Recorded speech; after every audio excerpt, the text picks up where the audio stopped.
Hello and welcome to Opening Arguments. This is Vapid Response Wednesday, and I think we can safely say this is back to the traditional vapid response, even though it is still Pedophile Response Wednesday in a way. I'm Thomas. That over there is real-life immigration attorney Matt Cameron. How are you doing, Matt? We've got a good one for you today, Thomas. We're going to have some fun with a new character has arisen in the Ghislaine Maxwell, Giuffre Epstein saga. So I'm very excited to introduce you to Ian Maxwell. Can't wait. We're taking on somebody that hasn't gotten enough attention. Like there's somebody has not gotten the dragging they deserve, right? He wants some attention. I don't think it's the attention we're going to give him, but let's do it. I'm feeling it. And of course, producer Lydia Smith. How are you doing? I think what you mean is Lydia Bug Killer Smith.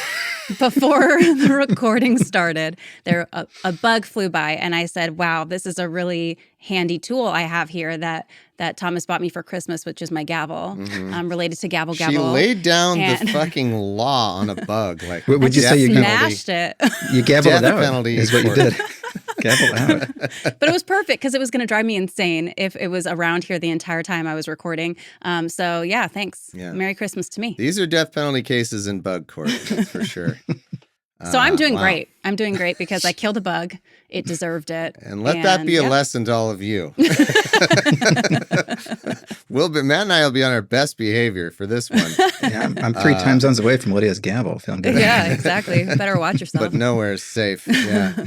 That's so funny. All right. Well, let's see. I think we can just get to it. And we've got our patrons to thank at patreon.com/law. And I love doing this, love doing the shout outs. These are the $5 and above supporters who get a weekly shout out, assuming we do it that week. But we do it most weeks, and they change their names or they don't. And they're these classic ones that we love and remember from going years back. So it's always a lot of fun.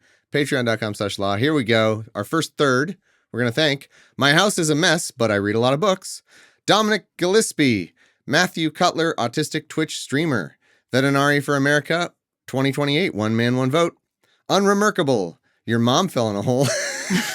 Still funny. Oh, boy. Amina, Donna Treadaway, Mother of Harridans. Protect Trans Kids. My friend Austin says hi. He runs Arch Linux, by the way. Is that for us? I don't know. But if it's for Austin. us, it could be another show, but if it's a high back, and I don't know what Arch Linux is. Yep. It has Linux with 2 I's, which I've never seen also, but hey, feel free to message us and explain, or be like, that was meant for some way cooler people. And we'll be like, yeah, it's the wave thing. Like they did the wave and then someone's actually behind us. So embarrassing. Yeah. I was waving to someone behind you, actually. God. Yeah. Mike Lipinski, Lonely Tylenol. Oh, wow. What? I like that palindrome. Is that right? Yeah, Lonely Tylenol. Lonely. Wow, Lonely Tylenol. That's great. I feel like someone could iterate on that. Like if Lonely Tylenol is the foundation, you keep that in the middle, and then there could be other something you can tack on either side. Yeah, like race car, Lonely Tylenol, race car, or something. Maybe like something about autism also, because then we could shove it back at the Trump administration for something. I don't know. But boy, that autism, trying to do a palindrome with the word autism. Someone's going to figure it out. It's like you're a rookie palindrome maker or something. Cyanitis, if I tear pants, do I pay pants tariff? That almost looks like a thing, but it sounds like a palindrome, but it's palindrome. It's not. Fun callback though. Fun OA callback for pants. Yeah, from Matt's pants tariff. Confusing. We'll never know the real answer for the pants tariff. Gray Puponderance at the end. Still love it. Apprentice of Adventure, Charlie Kelly, attorney at Bird Law, probably a real person, and Nick Fish. Thanks so much for making the show happen. We will now take our first break, and then we will get into really an amuse douche for the ages, right? Yeah. I can't wait. Right. It is time for our amuse douche, and I see a clip we've loaded up here. What are we looking at? So before we get to the main amuse douche here, I want to make sure we frame this properly by hearing from Sarah Ransom, who, of course, is one of the most outspoken survivors of the Epstein Maxwell trafficking. And I just want you to keep in mind what she's about to say before we hear before we hear Aaron Maxwell say anything. I just want to call out Matt pranking me so hard, where he's like, "We got an amuse douche," and I'm saying, "All right, let's look at these two idiots. We're gonna roast these people. So stupid." He's like, "These are the victims." Yeah, we're being Jeffrey nice to Epstein. Sarah. Yeah. Oh, okay. Thanks, Matt. Some of the bravest people ever. Yeah. That's trying to get me canceled. Okay, here we go. Yeah, I want to be sure that everybody remembers. We'll talk more about who Ghislaine Maxwell was, but I want to be sure to remember exactly what she was up to and why her brother is so out of his mind in the things he's going to say here. So let's just frame this. All right. Those motivations were. I think Ghislaine is a very sick woman. Ghislaine enjoyed humiliating us. You could see the enjoyment in her face. Ghislaine Maxwell has consistently denied all sexual abuse and trafficking allegations against her. Finally, in 2007, Ransom says she escaped. Fearing Epstein would kill her, she flew to the UK to join her mother. All right, She that's good for sued them. Epstein and Maxwell in 2017. All right. Just want to be sure to get that voice out before we hear from anybody else, because we're going to be hearing way too much from a rape defender. So I want to make sure that we heard from Sarah Ransom first. So let's take a look at Ian Maxwell, but just remember, keep that in mind, what she's saying about how Ghislaine Maxwell is not only personally and legally responsible for a lot of Giuffre Epstein's crimes, made him possible, but actually seemed to enjoy herself. That's a very important point as we're hearing the rest of what Ian has to say here. So let's start off with Ian Maxwell talking about, unfortunately, talking about Virginia Giuffre, who, of course, was one of the most outspoken survivors. I just read Virginia Giuffre's book, so this is perfect timing. I want to tell you a little bit about it as we go here. Yeah. But he also, well, I don't know that he read the book, but he knows about the book, so he's going to have some things to say. This actually, we've played some really awful stuff on this show, but this is really douchey. This is about as it gets in terms of things you can say in public. So let's cue it up. I feel like, Matt, the amuse douche is a place for, you know, an old idiot trying to buy a pierogi, or, you know, like, it's like, here's the amuse douche, it's Pol Pot. You're like, okay, that's really funny. No, just somebody who really likes Just a bite-sized. Okay. We're still working out the kinks of this segment. No, it's true. There isn't, when we're talking about like the worst people in the world doing the worst things in the world, it's not going to fit the format always, because we have to talk about this, and I'm so glad I will. Okay, but just to flag this, he will get his comeuppance at the end of this. This is a right-wing British TV, talk show that he's going on, and even this guy is going to be disgusted by what he's going to say. So. Wow. Awesome. Yeah. All right, let's play here. That's a good thing. That's your belief. You're probably aware that the family of one of Epstein's victims has asked Donald Trump, not to consider pardoning your sister. The family member of the late Virginia Giuffre saying Ghislaine Maxwell is a monster who deserves to rot in prison for the rest of her life. As her brother, how do you respond? Well, I think I know who the monster is here. It certainly isn't my sister. Virginia Giuffre was a consummate liar from start to finish. And this is most conspicuously revealed when she had alleged that she had slept with Professor Alan Dershowitz, maintained it for many years, and then had to withdraw and desist. That's the first major point. And perhaps the second and crucial point is that the law enforcement elected not to call Virginia Giuffre to the trial of my sister, the most voluble, perhaps best known of her accusers. And why was that? Because she would have been eviscerated by the defense. So that's my take on her. That's enough. That's more than enough. What is the physical condition? So, yeah, I think we've talked about this multiple times now about how the Dershowitz, she maintained for years that she'd been trafficked to Dershowitz. And as a matter of law, we're going to remind everybody that she did sign a statement saying that she may have been mistaken. That was about how she phrased it. Was that the actual wording? Yeah, I'll find the actual wording, but it's not far from that. And it's about as tepid as it could be. After harassment for years, right? Which is kind of their thing.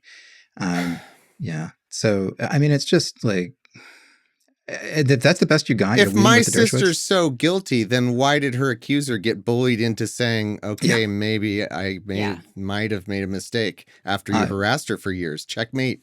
Literally, idiots. I now recognize I may have made a mistake in identifying Mr. Dershowitz.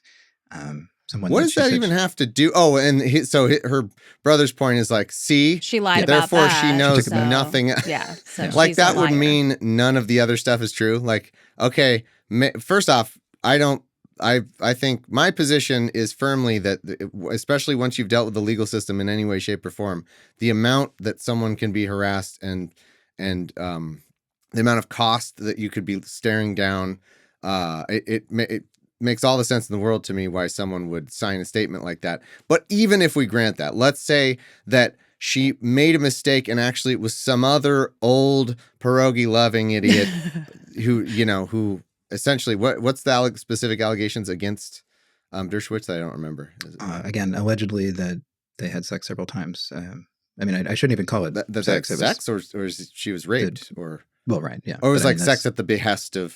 Yeah, that she was directed. Sorry, I actually just not familiar with the full allegations. I only remember the massage with the underpants thing with him. So. Yeah, I mean, again, it's not in her book because she had to withdraw it. But generally, the tone of her book is that she was told that she was going to be doing these things, and she did them. And we'll talk more about her and kind of how she came to this. But so to finish the point, if the best case for your sister, Ghislaine Maxwell's brother, if the best case is, well, one of the victims might have been mistaken in identifying an old white guy that she had sex with or whatever, that's the best you can do. That doesn't even say anything about, about the entire situation. And he's got an entire column about Giuffre that we're going to read parts of, not the whole thing. It's not worth the whole thing. But I thought this was a good introduction to Ian Maxwell because he's straight up calling one of the people who's been most willing and bravest, and is unfortunately no longer with us as of last fall, to speak out about this stuff. He's calling her a monster out of all the people involved in this story. I know who the monster is. Yeah, we got a couple of them to choose from here. Jeez. One of them's dead. And just a quick stinger though on the second part of this. I had to play what happens when he gets called out on this. All right, I'm excited to see this. Here all kinds of things could happen. I'm hopeful. Let me finish. While I'm grateful for your time, a lot of my listeners are sending me notes. They think it's a pretty low blow to slander someone who's dead and not here to respond, Virginia Giuffre. How would you defend that action, Mr. Maxwell? My sister's been banged up for 5 years. It is very, very largely due to the actions, lies of this woman who has destroyed my sister's life and other lives with her lies, including that of Prince Andrew and other young women whom she recruited for Epstein. I shed no tear for Virginia Giuffre. Wow. Yeah, you didn't have to say that, man. You just did not have to go that far. It's so bad. And I mean, I feel bad almost like playing his words, but you have to hear him talk before. Well, but it's good to hear him defend Prince Andrew because then that really it's perfect. Yeah. That no one could, debunk him better than him there. Yeah. Like, oh, okay. Yeah. And also Sauron. He had some good points, It's like, okay. I think maybe you're full of shit, dude. Yeah. He's just trying to bring people together. Yeah. Yeah. We got another quick one here. I don't want to spend too much time listening to him, but since we're going to be reading his words and the pieces are pretty short, let's play the next one here. This is a more recent interview. And this is only a week ago, I think, with the Telegraph. And he is still on his bullshit. Oh, was that an older one that we played before? Yeah, that wasn't too. That was a couple of years ago. Oh, okay. Gotcha. Wow. All right. And it's entirely possible, to my mind, that Ghislaine did not know the scale, the length, the whole shooting match. Wait, is that him? To be still him. Case. I think he's she aged. admitted. Looks so different. Ordering massages for him, but from women who were over age. Certainly the whole underage paedophilia aspect of this is entirely unknown to her and alien to her nature anyway. But, Mr. Maxwell, and I'm conscious, by the way, that we're speaking to you. You are not on trial here. Sure. But I'm just going to But you do suck. So many women have come forward to suggest that it was Ghislaine who procured them, pimped them on behalf of Epstein. And because we now have these 2 Eiffel Tower-sized tranches of documents sort of really laying bare the true extent of Epstein's connections, depravity, and so on, that it's very, very difficult to escape the conclusion I mean, it's either Ghislaine is right or all the victims who accuse her are wrong. Okay, Yeah. let's deal with Oh, yeah. I'd like to make one point first about the release of documentation, and then we will come to your question. There's been roughly 3.5 million pages have been released since August, I think, of last year. The reason I want to stop and talk about that for a second. The other 3 million will clear her name. It is perhaps the most compelling reason why Ghislaine decided not, or on advice, not to speak to Congress, because she's not had access to any of these pages, except what she's Why should she? She has no computer. Okay. She's written to the judge to request a computer. She's clearly innocent. Go with his. I didn't know she didn't have a computer. Dates on which she's asked. For this is really enough. You're getting the idea. Oh, okay. But, I just wanted to share that a little bit.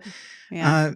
Honestly, I'm kind of losing stomach for hearing his voice anymore. There's another clip where he basically blames the victims. Committed to it. We have to do the things that you picked to do. I'm curious what his answer to this question is. I want to know what this answer is. Why do we stop it here? Okay. His answer is she doesn't have a computer, so she couldn't have done it. Yeah, and of course he's going to imply that obviously what the interviewer just said is correct, that they're all lying. And I just want to point out too, when he was talking about how, you can't even trust Giuffre because she didn't testify, there were 96 other women that identified that didn't testify in Ghislaine Maxwell's trial. There's only so much time to do a trial. They picked 4, and they used those. And that's how trials work. Refresh my memory. Did they get her? Or did she... Still famously in prison, Yeah, okay. And one of our favorite episodes with Liz Imagine being like the convicted criminal being like, well, there's one witness that they didn't ask to testify. Yeah. So I think she's innocent. And she's lying because she didn't testify. So what you're saying, hold on, let me rephrase what you're saying, Ghislaine's brother. You're saying they had so many witnesses that they could afford to just be like, we don't need these ones to testify. And she was found guilty and she's in prison right now, but she didn't do it. Is that what you're saying? Yeah, his protestations. It's incredible. It's incredible. Oh, boy. But yeah, just remind everybody the episode we did with Liz Skeen where we went through Ghislaine Maxwell's interview with Todd Blanche, which we're going to be talking about in one of these pieces. Just one of my favorite episodes in a while, but you'll see the similarities between the two of them. They're both completely clueless. And clueless. I think they're liars. I was just going to say, when we first went through that, I didn't know that much about Ghislaine, and I didn't know that much about Epstein. It just hasn't been something. And then this was a while ago we did this, right? When was that interview? Gosh, it's months ago. Yeah, we'll link to it. And going into it, as someone who didn't know much about it, she's very convincing in terms of like, oh, I didn't know any of this was going on. And then now that we see all the evidence, and we knew she was full of shit then, but like to a naive listener, it was like, wow. And it bothers me all the more that it's like, oh, so not only are you guilty, you're that good of a liar that you're, and like, you're willing to debase yourself that much. You're willing to lie that much. And you're guilty of this stuff. It's like, okay, you're even worse than I thought.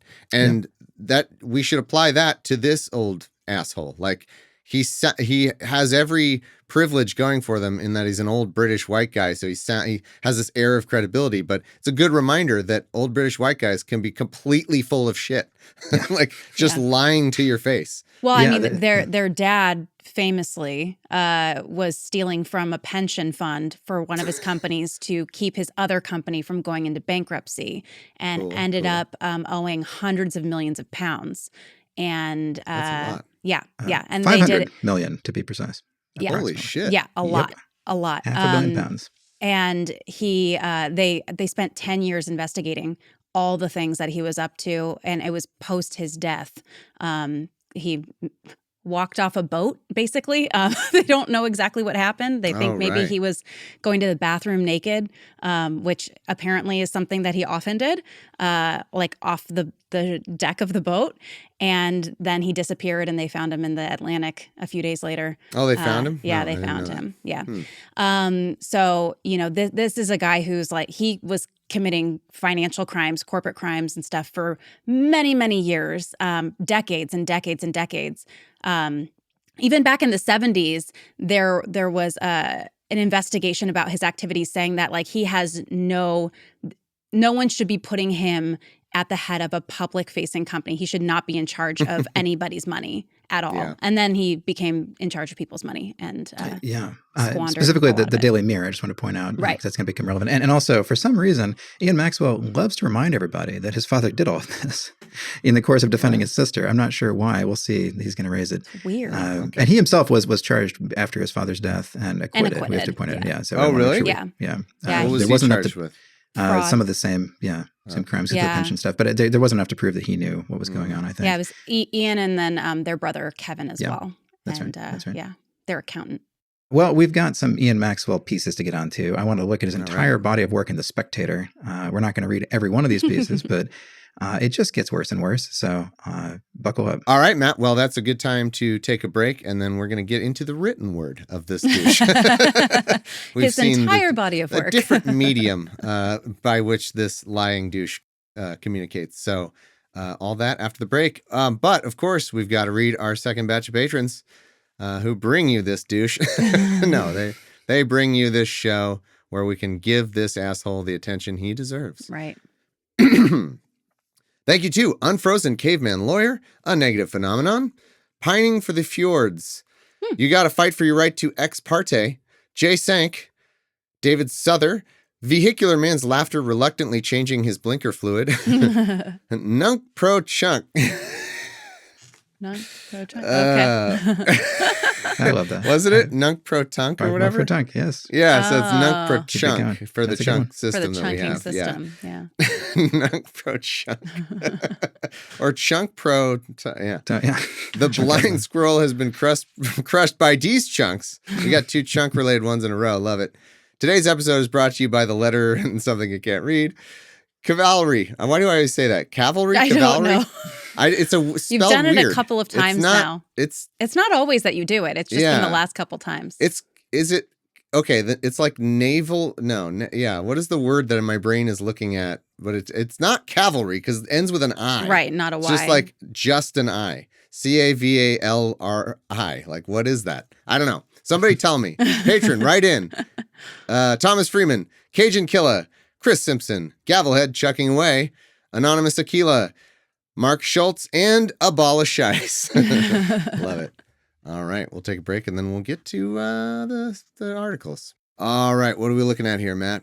All right, this is The Spectator, the British publication consistently associated with conservatives in the UK. And this is Ian Maxwell's entire published author page in The Spectator. I just wanted to see if you can notice the theme. There's one outlier here. The second story about Sarkozy, skip that, but just look and see. Okay. Every one of these headlines is about his sister. It just keeps going. We're going to touch on every one of these pieces, so I don't read them all How my right sister Ghislaine beat the Epstein conspiracy theory? It's also like constant too. It'd be one thing if he's only written like 6 times ever, but it's... Oh, we got a big gap. Yeah, okay. So we got, 2025 to 2022. Yeah. But it's a lot. Yeah. She was denied justice. No, I think she got... How do you have so many different... they're not different, I guess, is the point, right? It's just different headlines, essentially.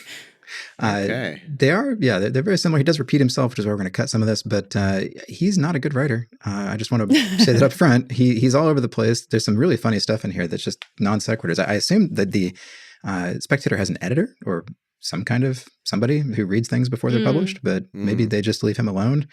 I don't know. Just let him go. Just let him cook. Yeah. All right. So let's start chronological order. We're going to start with The Truth About My Sister. We're just going to read a bit of this. Oh, the first one. So we're going back to... We're going to start in 2021, and we'll just work our way up. Wow. All right. Yeah, so you can see the progression here. Okay. The mainstream media's pronunciation of my sister's name has been about as accurate as their coverage of her. No, it's not Ghislaine. It's Ghislaine. Firmly a French name. It was my mother, Betty's riposte? Riposte? Yeah. I was like, riposte. Yeah. Riposte to my father's choice of the name Kevin for my younger brother. My mother is all too often written out of the Maxwell story, but in fact, she was the major influence on all our lives. That's partly because of her loving nature, but also because my father was so seldom present in our childhood. He was an incessant traveler, and his many interests kept him away. I don't care. Why? Yeah. And why are you bringing mom into this? Like, yeah. Like, I guess he's really intent on saying that people think that she takes after her father, but actually she takes after her mom. Which is honestly crazy. Why? I mean, I like He says this from what several I times. understand, her mother, like their mother essentially had no identity. That was the expectation of Robert Maxwell, that like she served him and his purpose, and that's why she had 9 kids. She didn't have a career. She didn't do anything like that. And then when he died, she finally published a memoir where she talked about like everything that happened, and she's like, I finally feel like I've been able to process these horrible things, like losing her children when they're very young, because I just wasn't ever really allowed to do that at the time. So anyway. It's like she's more like my mom, who helped my dad with the crime, almost like trafficked the crimes to my dad in a way. And Epstein was more like my dad, Betty was determined to maintain our French identities. We all have dual British and French nationality, and that's why if Ghislaine had had any thought she might be arrested, she could have left after Epstein died and gone to France, from where there is no extradition to America. So he's going to mention this again. I just want to point out she was denied bail, even though she tried to put up like $24 million because she was specifically found to be a flight risk for this exact reason. So, because it's true, France won't extradite. And this is not a defense. Like, she could have left after Epstein died. So and she far probably we've should have. got like her name's being mispronounced. Okay. And she could have fled. She did try to flee, by the way. She went to New Hampshire, which might as well be France for her. She was hiding out in a mansion. And she probably should have left the U.S., but that's not my problem. We'll skip a bit. We'll get on to the intense sympathy. We all have intense sympathy for those who are victims of abuse. Well, some of us do. Yet throughout the trial, Ghislaine has been loudly maligned. It's this copy paste over here. Has been loudly maligned. That's it. And she's just to summarize some of what we're going to skip, because again, there's a lot of complaints about the Metropolitan Detention Center where Epstein was also held. It's not a good place. No doubt it's not a good place. There are a lot of people held there. But he makes a point of saying that Robert Maxwell lost his parents and his family in Auschwitz. He acknowledges that the Metropolitan Detention Center is not Auschwitz, so that's a good start. So just to finish that, these detractors include those who have not been called as witnesses and whose claims have not been tested in court under oath. Yeah, again. So when was she convicted? Is this before she was convicted or something? Yeah. Oh, okay. But it says during the trial, certain media accounts have suggested that the prosecution has fumbled its case, but this is to perpetuate the trope of Ghislaine's guilt in the court of public opinion. This narrative does not admit the possibility that the government has simply not had the evidence. Anyway, update. There should be an update right here. Yeah. Oh, they did in fact have the evidence. It turns out she was convicted not too much later. That didn't age well. Again, I can if the government can convict your sister with 2 witnesses tied behind their back or something, you know, that's worse. Yeah. You see how that's worse, right? That is worse. This is the one I wanted to read the least of. It's not very interesting, but I just want to give you the tone, what he's doing, the one we just did. But I mean, the parts we read were interesting, but there's just a lot of excess. He just goes on and on. So we can go on to the next one. All right. What have we here? So this is Ian Maxwell's take on the American justice system. Thought it was particularly pertinent to what we're talking about here. So let's just give it a quick read. All right. There is a cartoon doing the rounds this week that shows 2 women having a drink. One says to the other, "My dream is to travel back in time." Her friend replies, "Just book a ticket to the USA." No doubt the cartoonist had in mind the topical issues of the Supreme Court's overturning of Roe versus Wade and its striking down New York's law requiring... But what if it was instead talking about convicting a horrible person? Because so far I agree with you, Ian Maxwell. To carry guns in public. But it could equally apply to a federal court's decision this week to impose a 20-year sentence of imprisonment on a 60-year-old woman, my sister Ghislaine. This cruel sentence arises from her conviction at trial 6 months ago and follows 2 years of incarceration in the medieval Metropolitan Detention Center in Brooklyn. The judicial process that followed had one objective, and that was to convict her. Okay. Based on a That's how prosecutions work. Based on a manifestly flawed judicial process, the sentence is a genuflection by a politically appointed judge to a mob whipped up by an embarrassed Attorney General William Barr, who was denied Epstein when he died on his watch. Following his death, Ghislaine became a replacement for Epstein. Let's skip that a little. Yeah. The evidence is clear that Ghislaine believed herself to be free of guilt. Had she even suspected that she might be arrested, she would have fled beyond the reach of the U.S. legal system to France, of which she is a citizen, from where she would have fought to clear her name. Yeah, man. Also, I get that the fought evidence to clear her name, no is way. clear that she believed herself to be free of guilt. Okay. Yeah. I don't care.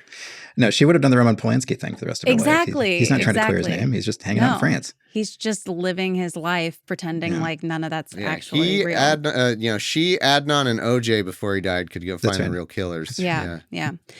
Her good reputation was eviscerated following her arrest in a TV spectacular, a press conference organized by the FBI and Barr's Department of Justice.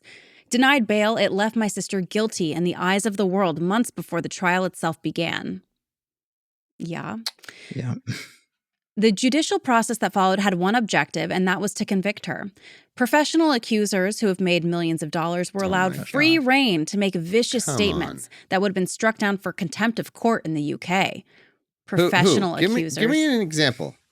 Give me an example of a professional accuser who's made millions of dollars. Who had a good time doing this and made a lot of money. Yeah. No, of course. Yeah, this like false flag idea is so stupid. Yeah, Virginia Giuffre talks a lot about what she went through just for coming out and all of this. I mean, it was I believe it. Yeah. Significant exculpatory evidence was excluded from presentation to the jury as one pretrial defense motion after another was denied. Take it up on appeal then. I mean, I don't know what to tell you. Highly contentious judicial directions to the jury during the trial itself were proceeded with despite strenuous defense objections. Yeah, that's how it works. Yep. We also know, of course, that at least one juror, by his own admission, lied on the jury form and improperly swayed a hung jury in favor of conviction. What? Hold on. I don't think we know that piece of it, right? I think important. we know that there was... That was probably may have. Yeah. It was about whether they had been sexually abused themselves. Right. And apparently somebody did lie or misrepresented that he had not been, which, it's a hard thing to admit to a court to discuss. So, I don't know, but I didn't know. I knew that piece of it, but I don't know that we know that like that person is responsible for rallying the votes. Like no, he actually said that he shared with the jury that people who've been through sexual abuse have trouble with memory, which is true. And he's not an expert, but at the same time, that's his experience. But he did have an interview at some point with The Independent, talked about this. But I don't agree that that's enough to kill the trial. The outcome. Right.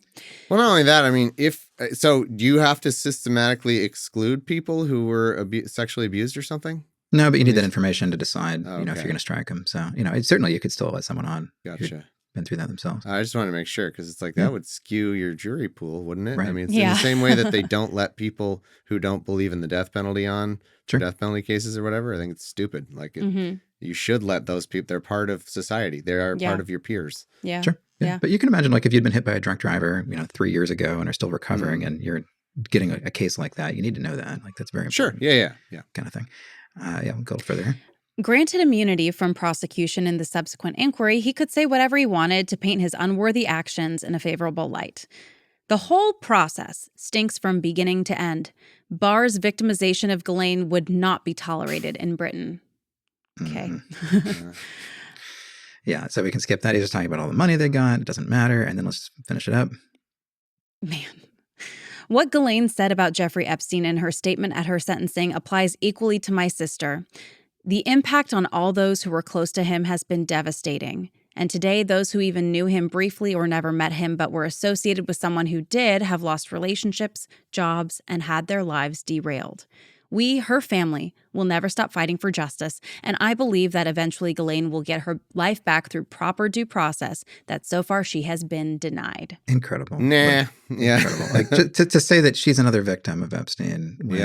Especially now when we can see those emails that she's CC'd on all this stuff where they're talking about procuring girls. They're, she is herself like very actively aware of everything that's going on. She tried to maintain whatever distance that she could, but it's been blown apart, I think, for the most part for these releases. But just, I mean, I don't know about you guys. I've got 2 younger brothers, and there's a lot I would do to defend my brothers. I do love them, but I would not defend any of this. I don't think I would talk to them again. No, not publicly. I think there could be a difference between if someone that you loved did something horrible, I can understand trying to rationalize or trying to see it from their point of view and, whatever. But like, just fucking do that privately, man. Yeah, I'm not going to write. It'd be like, yeah, and if anything, I could imagine trying to humanize the mistakes like that. I could imagine being like, I guess it's easy to lose track of like how horrible the thing you're doing is when it gets normal. I don't know. I could see trying to like, that's like the best I could maybe understand is if you're trying to humanize, like, here's how this accelerated and, I think she recognizes that she did a bad thing. We've had a lot of tough conversations in our family. None of that is true of these narcissists, so it doesn't work. Right. Yeah, that's the problem. There's no remorse whatsoever. Never has if there's been. no remorse. I think the other piece of this too is like, I mean, if you truly believed all that stuff as well, that like due process was denied, then focus that energy on working with her legal team to pursue, appeals and any like legal avenues that you have there. Just writing pieces in the Spectator over and over and over again, like who is that for? Because I don't think it's going to actually sway anybody's mind. Yeah, publishing this crap. But even still with his energy, like he has other stuff that he does for work and stuff. He's like this nonprofit that's like anti-Islam. But he's got other like racisms that he could be doing. That's his other passion. He's got other like he doesn't crosses need to burn, work. I'm pretty sure. But this is what he chooses to do with his time: is defend his rapist. Well, actually, she herself did actually sexually assault some of these women. Yeah, I was just going to say that. I want to make sure to represent Virginia Giuffre here in the book, and I just want to be very clear. If people don't know, I'm sure everybody's heard the name Ghislaine Maxwell, but she was actively grooming these girls and normalizing them to the idea that it was okay, whatever Epstein wanted to do to them. And Giuffre writes about how she was very uncertain when she went in for this first massage, and Maxwell was doing it with her and showing her what to do and acting like this is a completely normal thing that men are going to want in a massage, right? And just like, and it wouldn't have happened without an older woman kind of taking that maternal figure. Yep. Yeah. And purposely targeting women who'd been through really bad situations and had really tough backgrounds. Well, and like desperate for that money or that opportunity for modeling or what have you. And Giuffre already survived terrible things before she met them. Mm-hmm. Yeah. On Where There's Woke, I'm looking into trafficking stuff for a thing we're doing. And it is true that oftentimes in sex trafficking situations, the lowest people down in the operation essentially tend to be women that have been trafficked themselves. Yeah. And so I would have plenty of empathy or sympathy for a situation like that, where it's like someone else who was also trafficked was kind of, forced into this role. I could see having sympathy for that. We don't have that here. This is another completely privileged person who has every option to not do this and is going out of her way to be a critical piece of this disgusting, horrific sex abuse. It's similar to like the Nexium cult, right? Like like the guy at the head of that is not going to be able to convince all these women. Like he had to have women below him in the hierarchy or whatever that made it feel like a safe space that helped these other women open up and share really, really, really personal things. And then bit by bit, just do a little bit more and a little bit more until now, like you are so deep down and you don't know how to get out anymore. And it's textbook behavior. I mean, what happens? Yeah. And if she, like to reiterate, if she wanted to be the kind of person who took full responsibility and changed around to examining how did I do this? Like, how did I end up here? Yeah. Yeah. Like, go to therapy. Yeah. Like maybe you dissecting could that. try to produce something still that the world could use. Maybe you try to be like, hey, here's what to look out for. Here's what, as I'm reconciling these horrible things I did, here's how I normalized it. And if you came across like that, like I could see being like, gosh, I could see having some amount of sympathy for her. But this is like, instead they're smearing dead victims. Like, it's just disgusting. I mean, sorry. And another good example of exactly what you're saying in a completely different space is Stanley Tookie Williams. He was the co-founder of the Crips gang, and he ended up in prison for the rest of his life. And then he was killed. And while he was in prison, even though he knew he was going to be put to death in California, he still was like writing books and advocating for other options for kids on the streets so they don't get sucked into the gangs. Like, he really took a hard look at his life to see, like, how did I end up here and how can I help other kids from ending up in that same position, because it's not okay. What I helped create is a problem. And unfortunately, like, you know, despite all of that work that he did, he was still killed. Like death penalty? Death penalty, yeah, he was executed. I love how it's like that. Like, what is that doing for anyone? I know. Like, the idiotic death penalty. Yeah, I mean, and again, like I said, in California, like, they still executed him. And I remember. Was it a federal case though? No. Really? Oh, it wow. was no. I think it was state crimes, and I remember like writing a lot about that when I was younger when that happened. It was 2005 when he was executed. Yeah, wow. Yeah. Stupid. And, all right. yeah, let's get on to the next one, because you're going to like this one, Thomas. This is all about the Todd Blanche interview. This is the how she beat the conspiracy theories one? Oh, fun. Can't wait. What it is he's got half a piece in him. So he writes that piece, and then he just speculates. It just sort of goes on about the name. Recycles the old hits. Oh, it's even better. No, he just kind of has some Yeah. free jazz thoughts about the name Todd. Free jazz. Yeah. Just kind of going out there, no editor. Just freeballing the words. Oh boy! All right. Yeah. So what's the deal with it? We're not going to read all that, but I want to. We'll point it out when it gets there. Okay. What's this art? That's a good question. So it's what a prison window where the lights like shine. Oh, it's like looking at Ghislaine while she's sleeping in bed, I guess. Creepy. Weird. Spotlight. What are we trying? Yeah. What are we trying to communicate with that? Okay. Interesting. The 9-hour interview of my sister Ghislaine, conducted under limited immunity by Deputy Attorney General Todd Blanche over 2 days in late July, generated an all too predictable uproar.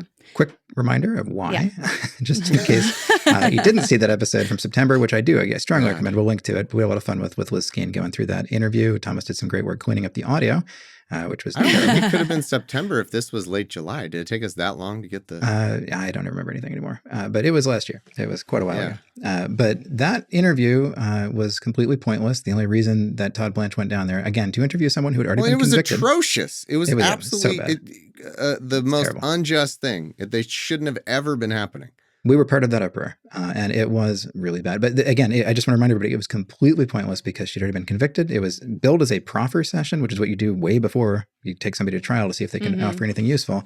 And all that she was supposed to be proffering and did was that Donald Trump didn't spend a lot of time around Epstein and she had no knowledge of any crimes.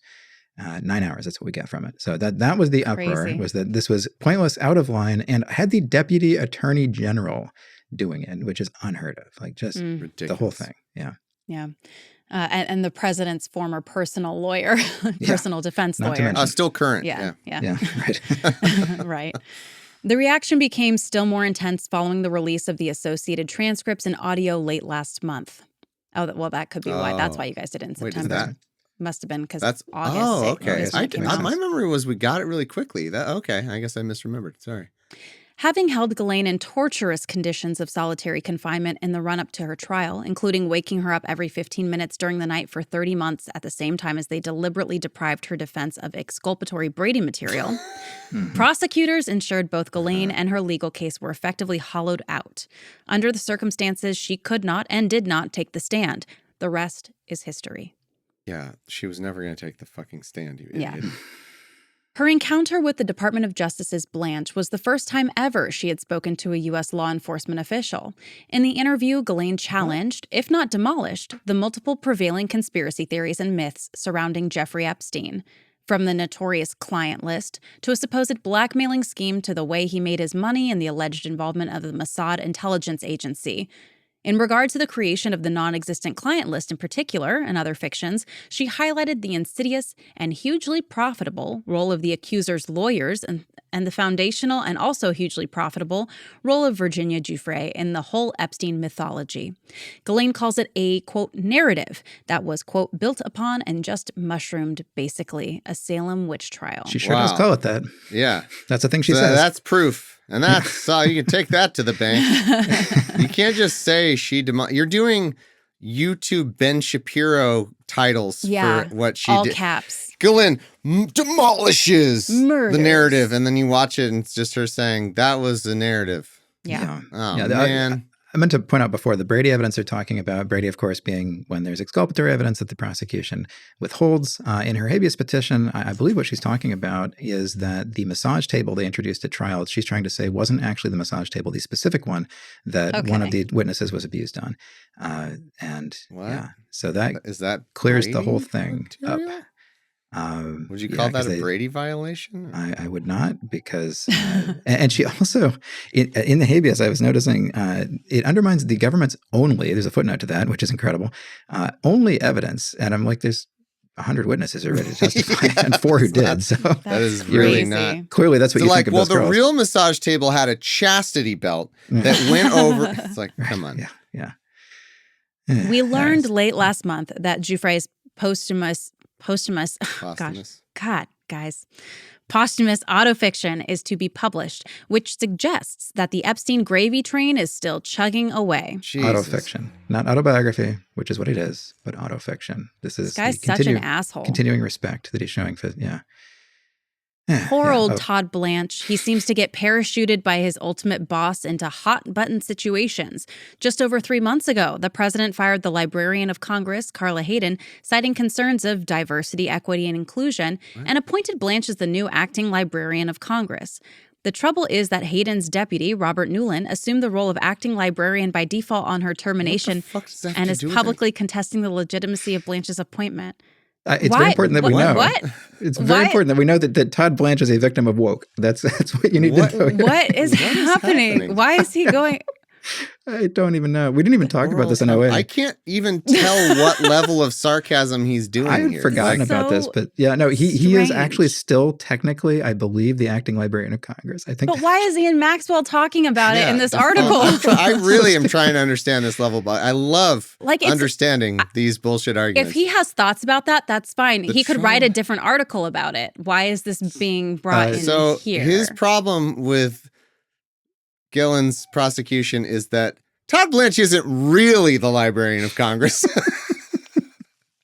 What? So weird. And he's not the only Todd in the news? Let me continue. Blanche is not the only Todd in the news. If we go long enough, he's going to get into Sweeney Todd, and I'm excited for that.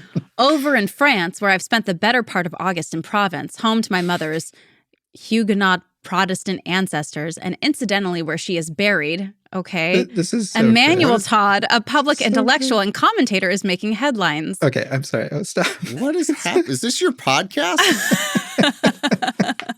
What is this? You know what grinds my gears?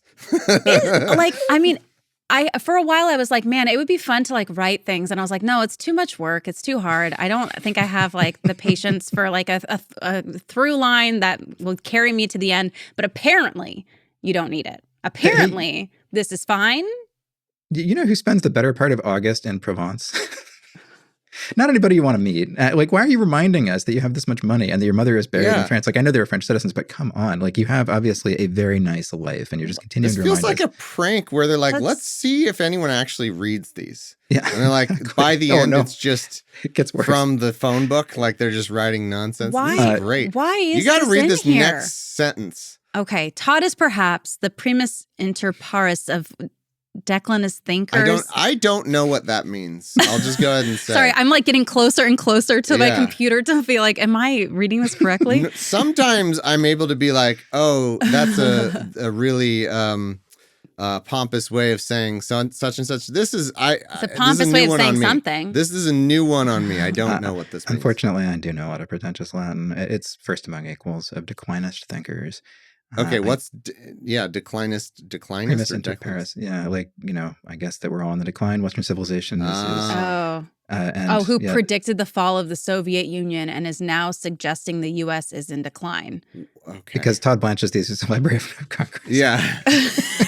Dude, we didn't need that as a sign to point. Like, Finding the weirdest ways to connect lots things of right Protestant values. Here we go. This is such an old man thing to do, to be like, that reminds me of another Todd. Yes, exactly. And it's after you decode all the pompous language, it's just a kids these days. It's just like they don't have enough Protestant values, and that's why my sex trafficking rapist sister is in prison. So Hell in a handbasket, I tell you. Yeah. I mean, he goes on the next part. We don't have to read all this, but I mean, he's talking about the heat wave in Provence. He's talking about Pope Clement V moving to Avignon. Why? This is really just his podcast. He's just like, and some other items in the news. Okay, are we going to pull it back? Oh, no. Also, not have you yet, been watching Heated Rivalry? You guys, it gets worse. I wasn't even going to read the rest of this because he talks about more Todds. There's another Todd by the end. For whatever reason, however, I found I could not shake the name Todd from my mind. What the I discovered it comes from the Middle English word Todd, Todde, which translates as fox.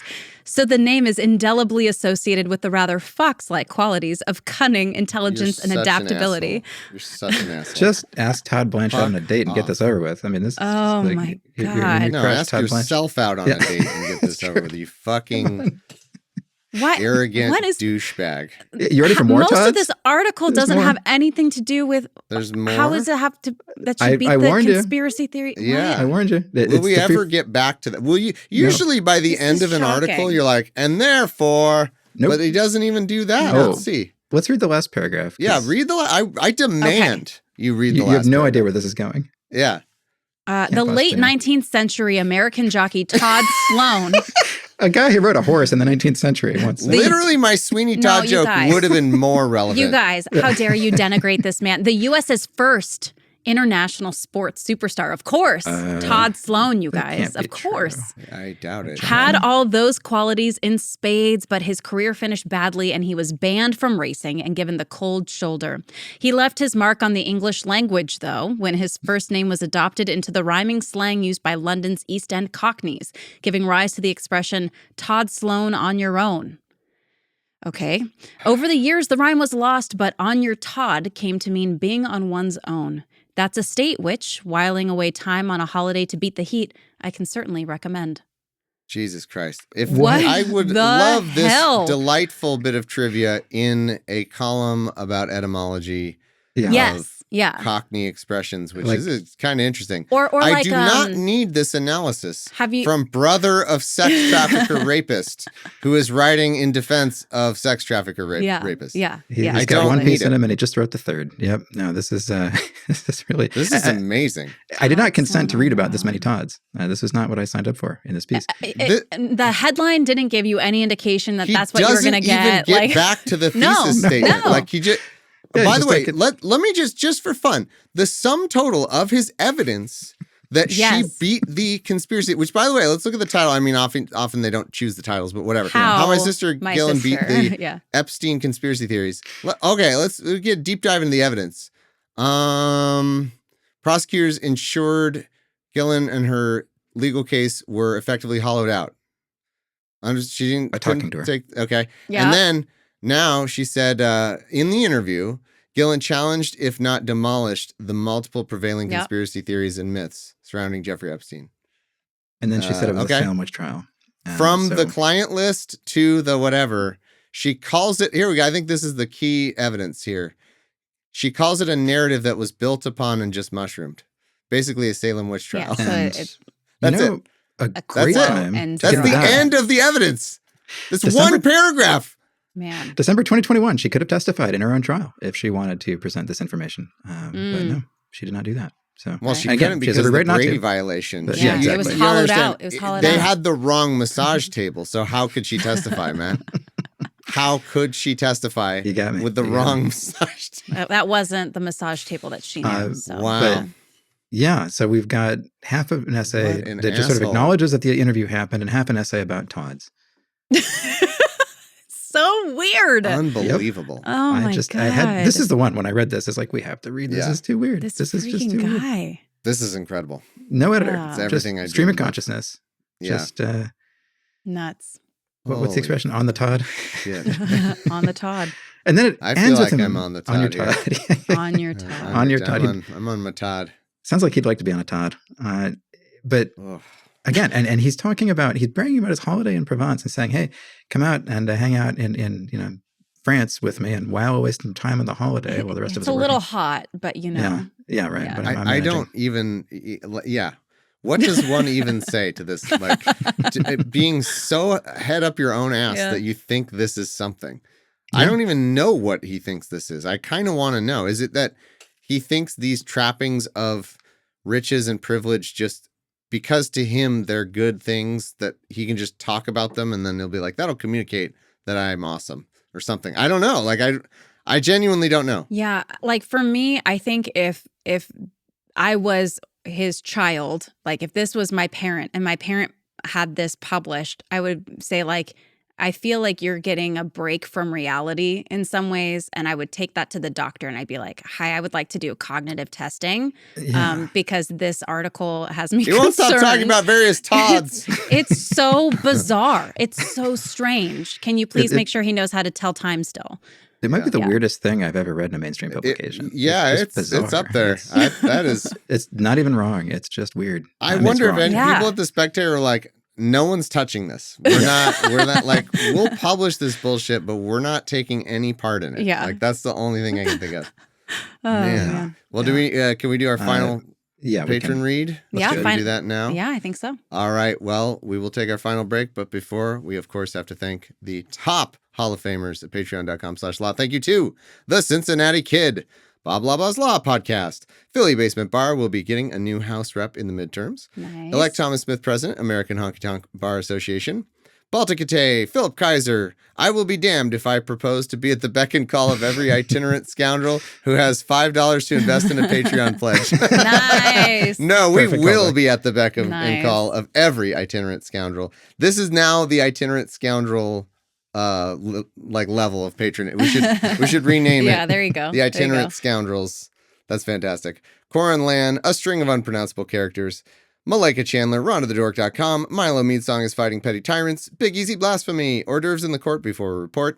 Chris Waltrip, Fred R. Gruthius, Sam Donow, Classic Libtard, and Mitchell. Thanks so much, top patrons. You're the best. We'll take our last break, and then we will finish up with this fucking lunatic.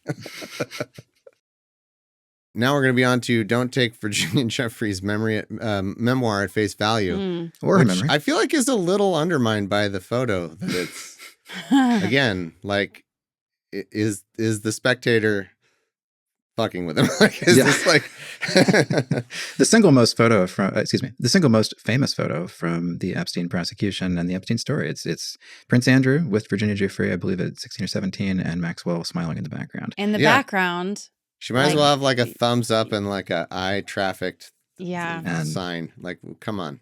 In her book, she talks about when this photo was taken and basically she really wanted a picture with the prince. This is before he sexually assaulted her, allegedly. It is the only reason I think that he's able to say that they were never in the same room. Or that, that he can't flatly deny that they weren't in the same room. Otherwise, he would totally deny ever meeting her, probably. And he still says he has no memory of this picture being taken. But, sure. Okay. Yeah, I have no memory of having my hand on the waist and hips of a very young girl. How old was she in this? She looks pretty young. Not of age, I believe, So the clip we're going to watch here is Virginia Giuffre, of course, again, did tragically pass a few months ago in the fall, 2025.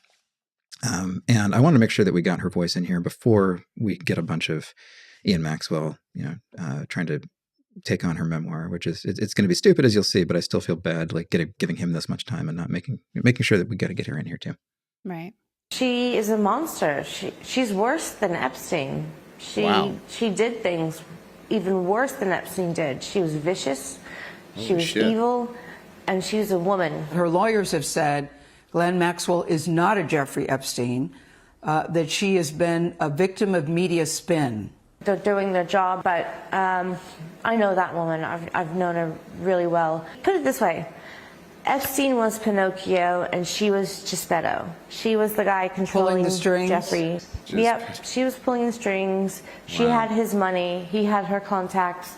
But Ghislaine was much more conniving and smart than Epstein ever was. Yeah, I believe that because he's a moron. So, wow, that's quite a quote. Wow. Unbelievable. All right. So armed with that, I guess we want to take a look at this article. From November 5th, 2025. Right. 6 months after she took her own life, aged 41, Virginia Roberts Giuffre's memoir, Nobody's Girl, memoirs in quotes, folks. Quote unquote memoir. Yeah. Nobody's Girl, written with her professional collaborator, Amy Wallace, has been published. Can you just call her co-author or writer? Yeah. I mean, collaborator. Yeah, anyway. Okay. It is bound to evoke distinct and intensified feelings in readers because the account of her suffering, coupled with the manner of her death, increases the emotional impact of the narrative. Yes, Jesus it's fucking an Christ. extremely emotional story. Like I was very touched by it, I got to tell you. The writing style and tone of the book feel authentic. Giuffre, who was born in 1983, uses words like, quote, rad, meaning awesome or cool, and, quote, stoner She doesn't dude. talk about Todds at all. 0 out of 10 Todds. Fuck you, man. And stoner dude, quote, stoner dude, to describe someone who smokes a lot of weed, plus her That's constant just reliance. normal. Yeah. Quote, on music to make the world make sense, seem very. She hardly discusses being in France at all. Seem very, quote, zennial, as late generation Xers or early millennials are sometimes called. Guilty as charged. Yeah, man. What are we doing? What are we saying here? Yeah. Okay. That's not literally just describes normal thing. Is this some fucking rich piece of shit just not and British piece of shit just not understanding America at all? I mean, like this is just par for the court. Like, well, she uses rad and stoner dude, but he also like calls and it out. relies on music to make the world make sense. Yeah, man.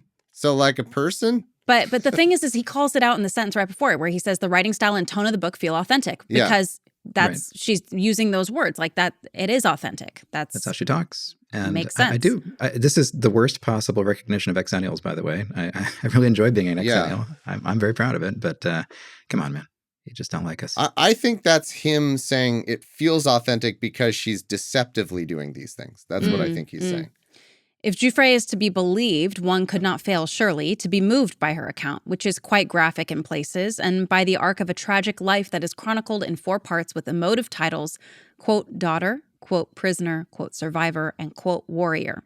There's no index, however, so the book could have done with a dramatis personae to help keep track of who's who in a large cast of characters. Shut up, dude. Above all, it would have benefited from a detailed timeline of her life and the key events she describes. You're a book critic now? This is a review of a dead woman's memoir. Yeah. The woman that your sister sexually assaulted and trafficked. It doesn't have an index.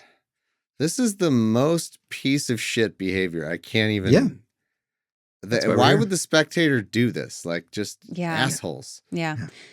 Precision, particularly as to accurately identifying named abusers, when and where the alleged abuse took place, and crucially how old she was at the relevant times, is not, however, the author's strong point when it comes to standing up her narrative version of events.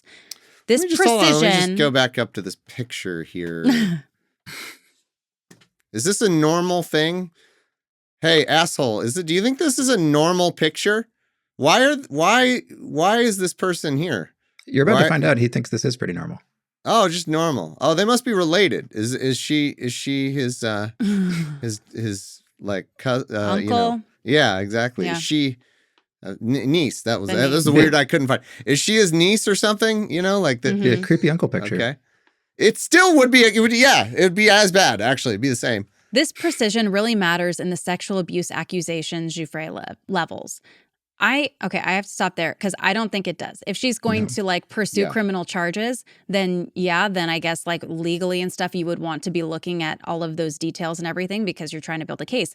But when she's describing her experience and the things that she's been through, it does not matter if it says at the age of whatever, this particular thing happened to me in this particular location at this particular time of day, like that. I can't. When a victim wrote a book before taking her own life, the last thing on my mind is like literary criticism of it. Like, what? Yeah. What a fucking asshole. Oh, just wait till this next sentence. Okay. Here we go. Who cares, you may ask, if she was 16, 17, or 18 when she met Giuffre Epstein, who she accused of years of abuse? It isn't a trivial difference, however, when it comes to statutory rape charges. At my sister Ghislaine's trial, as Giuffre herself notes, to her manifest disappointment, Quote, 2 of the accusers testified only after the judge instructed jurors that their description of alleged sexual conduct could not be used to convict Ghislaine of the crimes charged. Kate was above the age of consent in the relevant jurisdiction, and Annie was not considered a minor in New Mexico where the alleged sexual contact had occurred. Man, I can't talk today. So they were still what trafficked. You're saying is, oh, go ahead. No, they're still trafficked. I mean, it's not, yeah. And then also, nobody was charged with statutory rape because that's not a federal crime. And also, I do care very much if she was 16, 17, or 18. Giuffre Epstein and Ghislaine Maxwell were both older than me right now, like significantly when they met her. It's gross. It's bad. Also, what you're saying is that the justice system went out of its way to instruct the jury to try to make sure Ghislaine got a fair trial. Right. And she still was convicted. I think that's what trial. you're saying. Yes. Yeah, in the witch trial. Yeah. God. Giuffre had previously accused Alan Dershowitz, a sometime Epstein lawyer, of abusing her no fewer than 6 times, including in the Netflix series Filthy Rich, but later admitted she, quote, may have been mistaken. Mm-hmm. Yet in her memoir, she writes, quote, some critics have insinuated that there's no way I could remember these men, but to them I say simply this. When a man has been on top of you, his face just inches from your own, you remember him. But if that's true, how could she have been mistaken about Dershowitz? I agree with this asshole. Yeah, you're right. It's almost like what she's doing is trying to signal that she was held fucking hostage and made to say she may have been mistaken. Yeah. And she's not allowed to fucking contradict that except to say, I know who it is. In so many words. Like, come on. Yeah. And then die by suicide shortly after it's released. Yeah. When it comes to Giuffre's firsthand account of her time, quote, in Epstein and Maxwell's orbit, Amy Wallace in her preface states, quote, it was supported by thousands of pages of public court documents, including sworn depositions, containing the full names of many of the men who Virginia alleged she had been trafficked to. Their contents are supported by numerous other sources, including published books on the subject by authors such as the Miami Herald's Julie K. Brown and Virginia's former attorney Bradley Edwards. As if the sheer quantity of such material and the implied quality of the names in support are standalone proof of Giuffre's overall veracity. This is a surprisingly Stalinist approach to corroboration.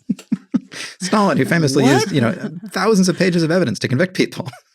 What are you talking about? So good. What is the function of this paragraph? Thousands of pages, including sworn depositions. Those are not evidence. Those are Stalin show trials, I guess. I really don't understand any of this. Unbelievable. Wow. Okay. Do you want me to continue? Yes, this is great. Sure. Giuffre herself states in the introduction to her memoir, quote, until now I have never told my whole story. Doing so allows me to fill in gaps, to provide context where it has been sorely lacking, and in key places to set the record straight. She confirms, however, that she did in fact, quote, complete a 139-page typewritten manuscript entitled The Billionaire's Playboy Club. Although unpublished, it found its way into the court record. This is the reason I want to keep reading this is it just makes him look worse and worse. Yeah. Like you just have to read his words. I love how your brain is expecting the traditional like syntax of human argument where you start, well, she herself states in the introduction that until now I've never been told my own story. Right. And then by the end he goes, however, there was a manuscript entitled The Billionaire's Playboy Club. Yeah. Right. Like, which is like a lightly fictionalized version of her life before she wrote her memoir. And it wouldn't be her quote unquote whole story. Why? No. Right. Why does that contradict the first thing? Like it doesn't, these are worthless paragraphs. They don't do anything. And he's mad that it's in the court record. Yeah. Right. Yeah. The context, in quotes, she then provides about that version of her life is to blame the Mail on Sunday reporter Sharon Churcher for advising her in 2011-2012 to fictionalize parts of the narrative to avoid being sued. This, she says, accounts for why, quote, my third encounter with Prince Andrew occurred at Zorro Ranch in New Mexico, not where it actually occurred, the Caribbean. It wasn't until 2019 that Giuffre's own lawyers had to admit in a court document that the manuscript was indeed, quote, fictionalized. It wasn't a memoir. So, right. Yeah. Hold on, let me just scroll up to the top. Oh, but there's a picture. So, what am I supposed to? Yeah, okay. It sounds like someone from something called the Mail on Sunday advised her to try to avoid these powerful men who have sued and intimidated people into silence. Yeah. Hey, maybe fictionalize aspects of this so that you avoid being sued. And then Protect eventually yourself, yeah. she admitted that she had done that. Mm-hmm. It is okay. From... Then what? Like, give me the next part, Yeah, asshole. yeah. Like, what's the conclusion of that? It is from this disclaimed memoir that Julie K. Brown directly quotes Giuffre verbatim or paraphrases her in her 2021 book, Perversion of Justice. The book is dedicated to Giuffre, which might explain why Brown was happy to corroborate her version of events to Wallace. Is it any wonder, therefore, that Giuffre's credibility issues were one reason she was neither named as a victim nor called as a witness in my sister's prosecution? She claims she was not called as a witness because she would have been, quote, a distraction, but that's a self-serving lie. Again, they didn't need to call someone. They still convicted her. So that's worse. Mm-hmm. And they had a lot of people to choose from. Yeah. Yeah. You don't do every single victim, like especially with something like this. God. Right. At Ghislaine's sentencing hearing, despite not featuring in her trial in any capacity, Giuffre, who was never cross-examined under oath in any legal proceeding, was allowed by the judge to provide a victim impact statement. Yeah. That works. That's how Yeah. any victim would be would there afforded be a those rights. requirement that you have to testify in a trial to be a victim? Like you don't even get to be. Absolutely not. Okay. The statement itself could not be subjected to cross-examination, and Giuffre's most serious and untested allegations added time to Ghislaine's sentence. You don't know that. Yeah, you don't. Yeah. Giuffre frequently writes lines such as, quote, I didn't want money, I wanted justice, and mentions her charity SOAR. Yet despite having reportedly received more than $20 million in settlements, including at least $2 million from Prince Andrew, the charity was never fully established, lost its tax-exempt status due to inactivity, and has no record of charitable giving. Turns out people with severe trauma who are trying to raise 3 kids are bad at running charities. I guess that's the worst he's got on her. Yeah. Nearly 3/4 of the way through the book, readers are asked if they, quote, can remember America before the Me Too movement, which reached its apex in late 2017. In the pursuit of justice, Me Too was a wave that Giuffre, guided by her ruthlessly adept advisors, skillfully, and above all, profitably, rode to their mutual benefit. I mean, doing you're this. taking someone who committed suicide and being like, she's faking it. Like after the fact. What are you talking about? Yeah. You absolute piece of shit. Yeah. This is like 2018 level Jesus. discourse about Me Too also. Just, wow. Yeah, totally out of touch. While that movement has clearly raised increased public awareness of sexual misconduct... It's raised it too high, in my opinion. Right. Too much awareness. It has also generated an important debate over the erosion of core principles of natural justice. The bully pulpit of social media too often bypasses traditional mechanisms of due process. They solved that by putting her actually on trial. Right. They put Ghislaine on trial and they convicted her easily. So that's how they solved that. With allegations leading to devastating reputational consequences before a formal investigation or hearing can occur. Well, they had those and then she was convicted. And what do you think his example is going to be?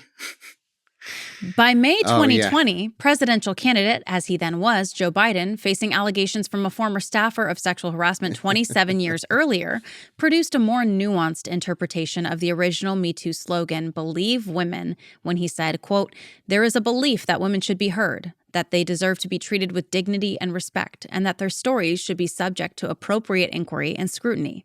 And this is an example of that happening. Mine. Yeah. Because nobody believed that story by the time that they looked into those allegations. Yeah. And then she went to Russia. She like defected to Russia. Is the weirdest story. Yeah. Even if only parts of Giuffre's account are true, she is still a person who suffered and deserves sympathy. A person who suffered, the passive voice. Sorry. But that cannot excuse the fact that she accused innocent people of serious crimes and destroyed reputations and lives. Fuck off, dude. Her claims, like anyone's, must be carefully vetted. To approach this book with the assumption that she is telling the truth necessarily means imposing a presumption of guilt on everyone she is accused of sexual assault, placing the burden on them to prove their innocence. This is contrary to all principles of natural justice. Oh, well, fortunately, when people read books, they aren't a jury. You don't actually have to read a book as a jury. Also, you're not convicting anyone of crimes. You just get to read a book and be like, this is November, this is November 5th? Originally published in November 10th, it says. So this is before a lot of the Epstein files came out, but it's just unquestionable. Not that we needed them to believe her, but all those emails with all these people, like you can't say these are all it's just. So I haven't heard much coverage of like Ghislaine in the latest batches. Like I haven't seen much of that. Is there new stuff? Is there like more convincing proof? Maybe we topic for another time. Yeah, I didn't have time to pull up all those emails, but there's plenty of her in them, and plenty of her being CC'd on things, and plenty of references to her. Like she's definitely, she's down for all this. She knows what's going on. We also still have approximately 3 million files that haven't been released. So plenty more to come. All right. What an asshole. A quick look at the one that got my attention originally. This is from February 25th of just a few days ago. His most recent piece. Yes. And then we'll wrap it up. But we don't have to do this whole one. We're to the top. We've gone through his oeuvre or whatever. Here we go. Man, you're still going with this. Okay. He sure is. And now he wants to remind you about how the rest of his family are also criminals. My sister Ghislaine became a prop in the theater of global online outrage. You idiot. God. My family name has become a byword for scandal. My father, Robert, went from press baron to tabloid monster within weeks of his death in 1991. My sister Ghislaine, convicted in New York 3 decades later for sex trafficking offenses linked to Giuffre Epstein, became the algorithmically optimized villain of the online age. Last week's arrest of the former Prince Andrew shows how fully a newer system has taken hold, one in which guilt is first declared on the home page and only later, if at all, tested in court. The home page? Yeah. Google? He thinks the internet has a home page. He's so with it, with his late 90s internet like terminology. Old protections, the presumption of innocence, etc., become threadbare once a story enters the global content mill. Defendants are no longer chiefly subjects of legal process. They are raw material for clicks, outrage, and political theater. When my father fell from his yacht off the Canary Islands, Fleet Street's knives were already out. I quit. Fleet Street. We almost got to Sweeney Todd. Some Sweeney mentions. If you want my sympathy, why are you starting with when my father fell from his yacht off the Canary Islands? I'm sorry, I'm not feeling it. And also remember, Fleet Street, when we're talking about the media, very important, I think we said this out loud yet, that Robert Maxwell was running the Daily Mirror, which is a massive tabloid, which has a lot to do with, and when he's talking about the media in this piece, think about that. Yep. Like that he ran the media. And the really trashy kind. And in direct competition with Rupert Murdoch, they were just going back and forth at each other. You idiot. It's so funny to be like, the online outrage machine is out of control. They're mad at people like Hitler and it's like, that's the times it's good. Like we're mad at really bad people doing bad things. And Prince Andrew hasn't been convicted of anything as of now. You know, if his whole thing is like, well, it's ruining justice because it's not. He hasn't been convicted of anything. And if he is, it won't be because of the online outrage mob. It will be because he did some weird stuff with the government information or whatever. I'm not totally clear on the details, but he's not even getting convicted or he's not even charged or alleged of sex abuse stuff. Like the reason he got arrested was not that. It was like giving secrets to possibly to which I will say there's kind of like a connection there with Robert Maxwell and some things that he was accused of doing, which was sharing with Israel some information. And sure, but point is that has nothing to do with Virginia Giuffre or it's like no perversion of justice, no outrage machine. It wasn't on the homepage.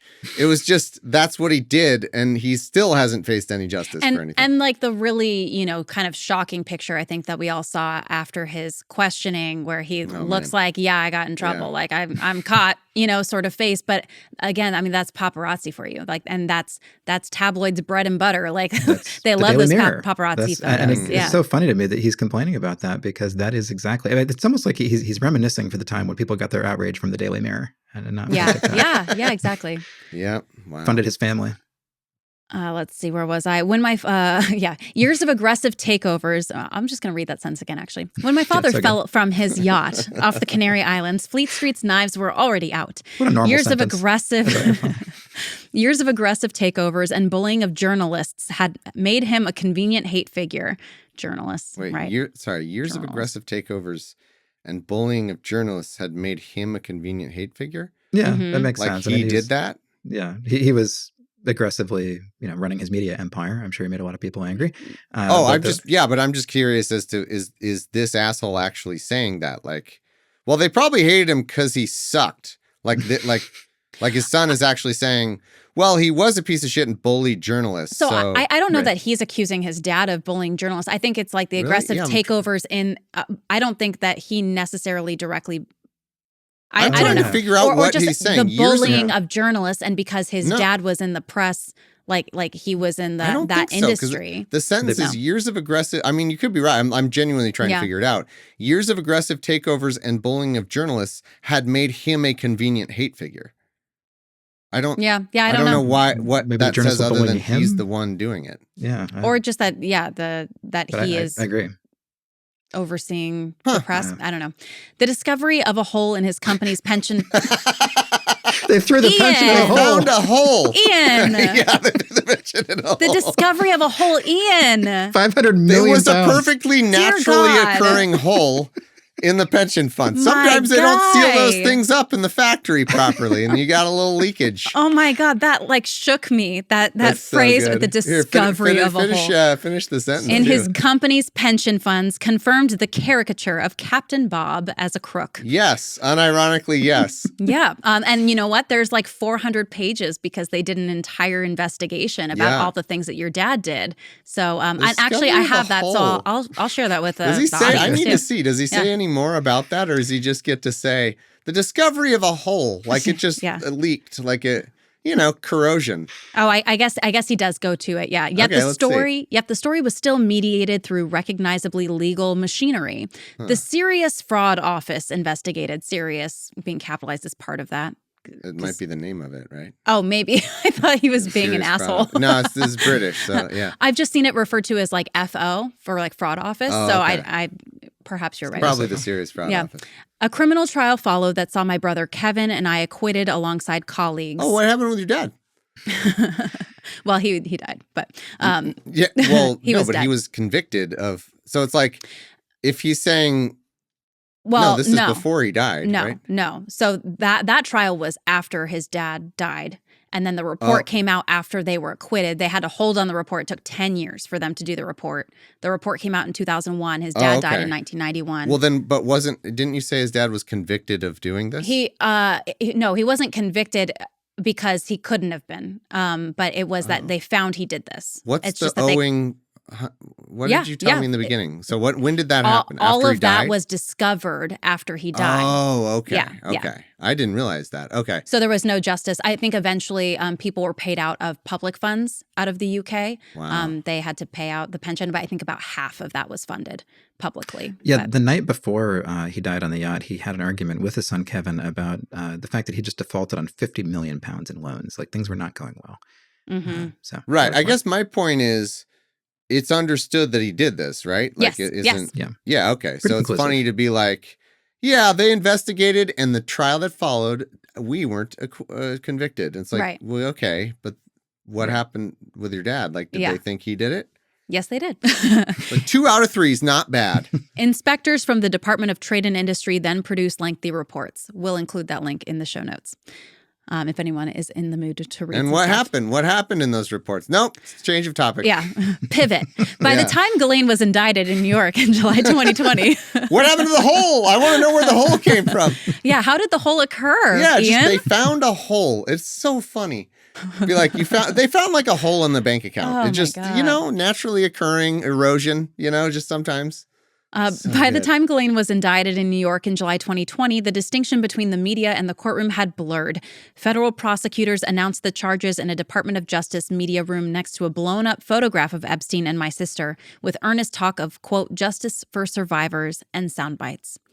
Oh, I love that. He has to account for why he was acquitted. Well, back then we still had some justice, but then later they got rid of all that, and that's why my sister was convicted.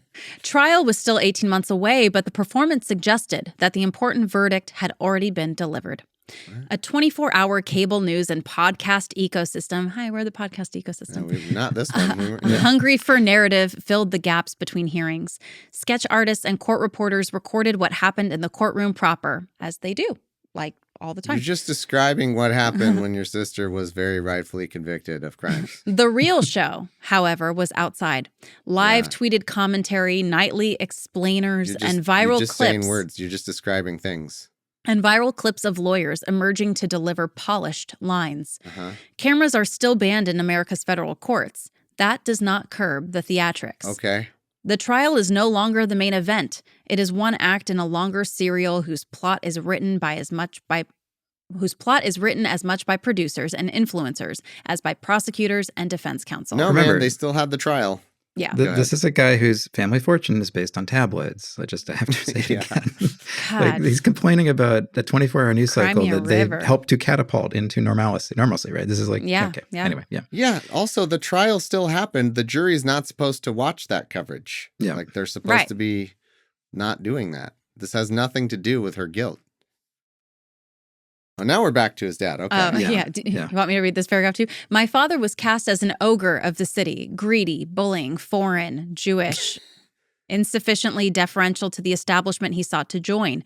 My sister became something else, a digital age Myra Hindley, a single face through which the internet could explore and monetize disgust. Who is that? Myra Hindley was a serial killer, so I don't know why you want. I guess somebody worse than Ghislaine Maxwell. Actually killed lots of people. Yeah. Wow. Maybe not a good comparison then. No, maybe. Why are you doing that? You know, what's funny is my brain wanted it to be. Do you remember the girl that someone died? Was like in Italy, and there's pictures, and because of the way she looked, everyone said she was guilty. It was like her roommate died or something. You know what I'm talking about? It's a very famous thing. If I said the name, if I could remember the name, you'd know what I was talking about. There was just pictures where, like, because of kind of how her face looks, she just looked guilty, and everyone decided she was guilty. She had like RBF, and people are holding that kind against of, yeah, her. yeah. It's very, you know what I'm talking about. Like, it's practically like fucking John Benet Ramsey. I can't remember the name of it, but point is, that's what I thought he was going to go to, because that would make sense. Like, if you're like, it's like this, where everyone thought she was guilty and she's not, but you're telling me he's referencing an actual serial killer? Child serial killer. Someone who's actually abused and killed children. Yeah. So I forgot to mention that part. Yeah. A single face through which the internet could explore and monetize disgust. Because there are some people where we all step back and say, hey, that's pretty disgusting. That's how this works. Yeah. That's a weird comparison to do. Okay. Yeah. From the moment of her arrest, she was almost never described as, quote, the accused. She was Epstein's, quote, madam, his, quote, fixer, the, quote, face of an evil network. Viral posts push bogus, quote, co-conspirator lists dressed up as court documents. Conspiracy theories about missing, quote, client lists flooded social feeds, even though no such list formed part of Ghislaine's criminal case. Oh, the criminal case where she was convicted and she's in prison now? Yeah. Also, this co-conspirator thing, too, I mean, again, this is post-release of the Epstein files, where the FBI had compiled a slideshow of, like, potential co-conspirators, people to look into. It's just so funny to be like, it's the logic of trial by media. She had a trial. She had an actual trial, asshole. It's so stupid. It's like if she had been found innocent or not guilty, and then everyone thought she was guilty. At least you'd be making a point, like, hey, she was not found guilty, but like she was found guilty. The logic of trial by media has migrated into politics, too. When my sister invoked the Fifth Amendment before the House Oversight Committee this month, members treated a core constitutional safeguard as if it were proof of guilt, asking, quote, who is she protecting? And hinting at a cover-up. More strikingly, the Attorney General, Pam Bondi, during a televised appearance before the House Judiciary Committee, said that Ghislaine would, quote, hopefully die in prison. This is not the language of a justice system committed to impartial process. Oh, no, because they're done with that part. They did the process and she's guilty. Yeah. The Supreme Court turned down her cert petition. She's done. That's it. Yeah. So you don't have to still pretend she's not guilty. Yeah. That's not how it works. Law is meant to cool passions. The modern content economy is designed to inflame them. I mean, sure. But again, you guys... You know what British tabloids look like, right? Yeah. Yeah. The one thing that's worse than the American version of it. Right. Yeah. Stupid. This is pretty funny, the comparison England and Wales. Okay. There we go. In England and Wales, contempt of court and what is that? Judici, I guess. Subjudici rules place real limits on what may be broadcast or printed once proceedings are active. Prosecutors and police are expected to avoid grandstanding in ways that might prejudice a jury. Editors who overstep risk prosecution. In the U.S., the First Amendment affords far wider latitude. The real prosecutors, criminal, the First Amendment. Prosecutors now habitually hold press conferences to announce charges in which suspects are paraded in language and imagery designed for television. Not really. And when they do that, it's bad for them. Mm-hmm. You can't really parade suspects. Isn't that a mark against like the Luigi Mangione stuff? Like, it's not good it's not good for them that they did that stuff, right? We just talked about this on OA recently in the context of Don Lemon prosecution, the way that Harmeet Dillon was going out there and just constantly posting about Don Lemon and the other defendants. Like, that's very bad. You're not supposed to do it, and it's bad for the case. It might really backfire on her. He's not wrong about the norm. Yeah. It's like when it happens, it's bad, but it's not the norm. No. Right. Did this happen with Ghislaine Maxwell? I don't remember it. I don't remember the usual cable news commentary, right? And like right. No, but when you actually talk about prosecutors, grandstanding, and like I don't remember that. I could be wrong. No, I don't remember. Because I bet you they took it Trumpy seriously. Of a thing. Yeah. Cable hosts and podcast pundits discuss guilt as if they were jurors in a drama series. Judges occasionally rebuke such behavior. They rarely stop it. That's fine. Why would we're allowed to do that? That's fine. Also, they do also stop it. Well, the jury's not supposed to be watching that. That's what matters. Right. The jury is not supposed to consume coverage like that. But we can talk about it. In the Lively Baldoni case, like Brian Friedman got that's actual participants. Yeah, if you're a participant in the trial, but he's just saying cable hosts and podcast pundits. Yeah. We can do whatever the fuck we want, asshole. It's America. First Amendment. Well, that's the other thing. I love this British view of the First Amendment because he's not wrong. You can be prosecuted in the UK for libel as a crime. Right. It can be a criminal offense, and other parts of Europe too. And that's not great. That's not something we should encourage. I don't know. I don't know what's the better system, but the point is, this is nothing that happened with her trial is even on the far end of this. Just it's not even part of it. Yeah. Normal for us anyway. What has changed is that American norms have appeared to trump British safeguards. That's what happens when you do crimes in America. Yes. Yeah. Yeah. You know what country she's in, right? When my sister was arrested, the rhythms of American crime coverage. Also, wait, wasn't there all this stuff about her being French? Why didn't she get the French system? Leaks, press conferences, talking head panels set the tone for reporting far beyond Manhattan. The idea that her charges might have been stayed in London because of prejudicial publicity looked quaint in a world where the internet had already convened a global jury. Enter Andrew Mountbatten Windsor. Do we have last week, police arrested, quote, a man in his 60s from Norfolk on suspicion of misconduct in public office linked to his association with Epstein and searched properties in Norfolk and Berkshire. He has since been released under investigation. No charges have been filed. Andrew has long denied all allegations of criminal wrongdoing. You're saying a lot of things that happened as though describing them is an argument, but it's not. That's his You're journalistic just style, things. Thomas. Yeah. Andrew has long denied all allegations of criminal wrongdoing, yet in narrative terms, the verdict was rendered years ago after his calamitous Newsnight interview. Oh, whose fault was that? Did he? Oh, people made him do an interview, and then they made him say really dumb things. Disastrous interview. Yeah. Images of That's the media for you. Giving him an uncensored interview where he fucking buried himself. Man. Typical yellow journalism. Images of police activity at Wood Farm on the Sandringham estate of Andrew's discreet transfer into custody and his conspicuous exit from Elisham Police Station were instantly packaged for social media. Britain does not habitually stage the American perp walk. This came close. A royal, already disgraced in the court of public opinion, framed through the lens of humiliation. And he's not a royal anymore, so let's be clear. You don't get to say that anymore.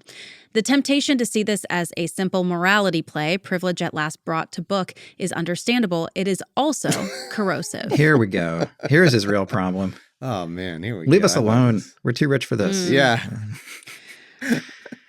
Matt, you want me to skip to just the highlight stuff that you have? Yeah, let's keep it tight here. All right, skipping ahead a little bit, just to get to the meat of it all. Nor is the potential for distortion confined to newsrooms and social media platforms.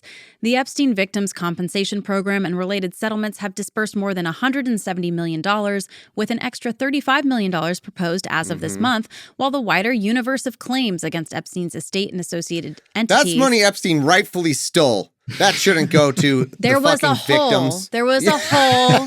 Oh, they We found a discovered hole in a hole. Epstein's estate. To put it in language you understand, asshole, looks like someone found a hole in Epstein's estate. With an extra that's a good $35 million proposed as of this month, while the wider universe of claims against Epstein's estate and associated entities is now often put at close to $1 billion. On standard contingency fees, that implies hundreds of millions of dollars flowing not only to claimants, but also to the lawyers who represent them. That does not discredit any individual accuser. What it does mean, though, is that money sits very close to the construction of the, quote, truth the world is encouraged to consume. Yeah, that money. Right. But no money on the other side. No money on the Prince Andrew side. Right. There was no money. The very money you're talking about is the money that was first used to bully and silence victims. Accusers. Right. Yeah, victims. Like that didn't count. That's normal. That's stuff that he thinks should be good. But if victims are maybe going to be compensated, then that's totally compromised the judicial process. Right. Well, because the lawyers, now they're getting their money. That's what they were in it for the entire time. This is literally after he died to make sure that people got paid, because then the victims' compensation stuff in the non-prosecution agreement, as you can imagine, was not too powerful. So right. Yeah. Skipping ahead a little bit, reputation once shredded is hard to repair. My father was never tried, let alone convicted. Yet the inspector's report, published after the criminal trial, was damning about his conduct.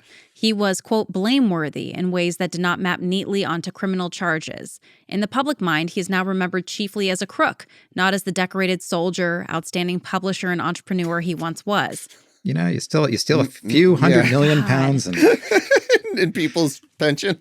And then all of a sudden you're the villain. So crazy, because it's not the first time anyway, whatever. There's a lot in there from like the 70s too. Anyway, for my sister, the problem is sharper. She was convicted after a widely covered trial. The appeals that followed have been technical and unglamorous. How'd they go? How'd those go?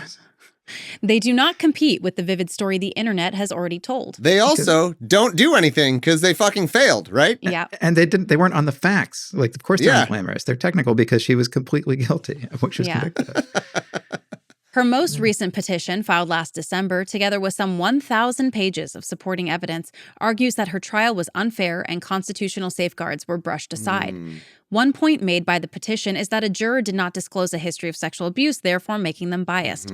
No one can begin to understand her defense without reading that petition. It has been largely ignored because it jars with the clickbait narrative. I'm going to rely on the justice system they dismissed it. Even if the federal court currently considering it orders an evidentiary hearing, the reputational ratchet will barely move. Strange how he doesn't mention the Supreme Court cert petition, which was based entirely on her allegation that the non-prosecution agreement with Giuffre Epstein covered her. That was her entire argument. Which weirdly was a good argument, actually. Yeah, but the Supreme Court, I think, correctly found it's that's her best argument. And it's because it's a very unjust bullshit that happened. And it still wouldn't mean she wasn't guilty. It would mean that they shouldn't have been allowed to prosecute the guilty person. Like, that still isn't innocence, you fucking moron. Right, exactly. Technical and unglamorous. Yeah, that's another word for it. All right, skipping this bit about Andrew for a second. Lawyers and academics have proposed remedies. Judges could exercise tighter control over pretrial publicity. Remedies to what? She's convicted. She's where she should be. It's so good. Oh, man. Well, we want to be sure that no sex traffickers are ever convicted again. So, police and prosecutors could be given clearer rules on public comment. Juries could receive stronger directions to disregard media coverage backed by practical steps such as stricter sequestration in high-profile cases.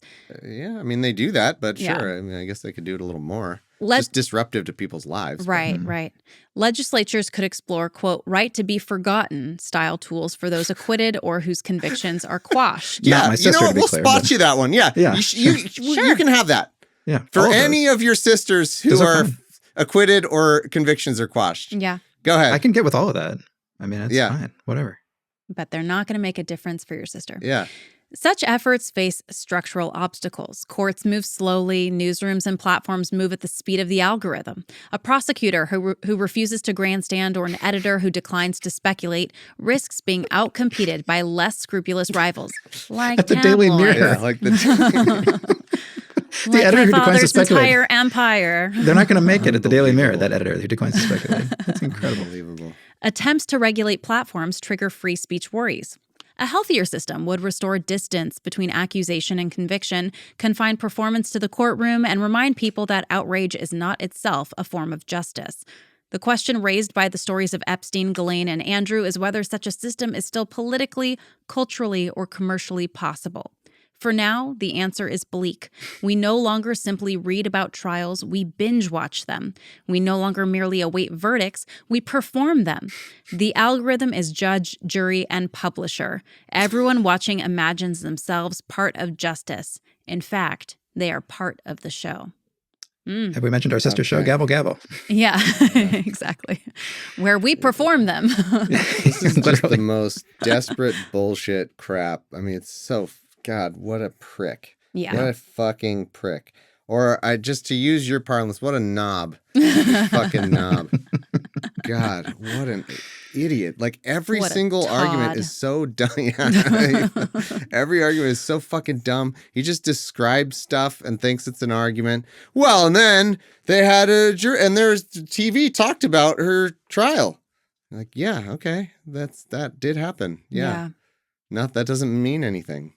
Matt, do you think if we had like televised federal trials that would kind of cut off some of the issues? Because I mean, there are issues with how, like, especially some entities talk about what's happening in trials. Do you think like that would cut it off at all, or is that not? It'd probably make it worse, wouldn't it? This is a really popular topic of debate in my household because I'm coming around, and because honestly, nothing against us. I think this is a great show. We're having a lot of fun, but everybody would do this, which is cut up clips of federal court and just maybe that's good, maybe it's not. I don't know, but there would just be this huge industry of like out of context federal clips. It'd be AI stuff, whatever. They do it. I don't anyway. know. I know. I don't know. I don't think it's good. Hard to imagine. Really? I don't think so. I think it's better that people feel comfortable testifying and that the lawyers don't feel like they're performing for a global audience in cases like this. Here's what I could see. I don't know if this works within our legal framework, Matt, but I could see it being the kind of thing that you could find and watch, but you shouldn't be able to like use in the media. That would be interesting. If it's like,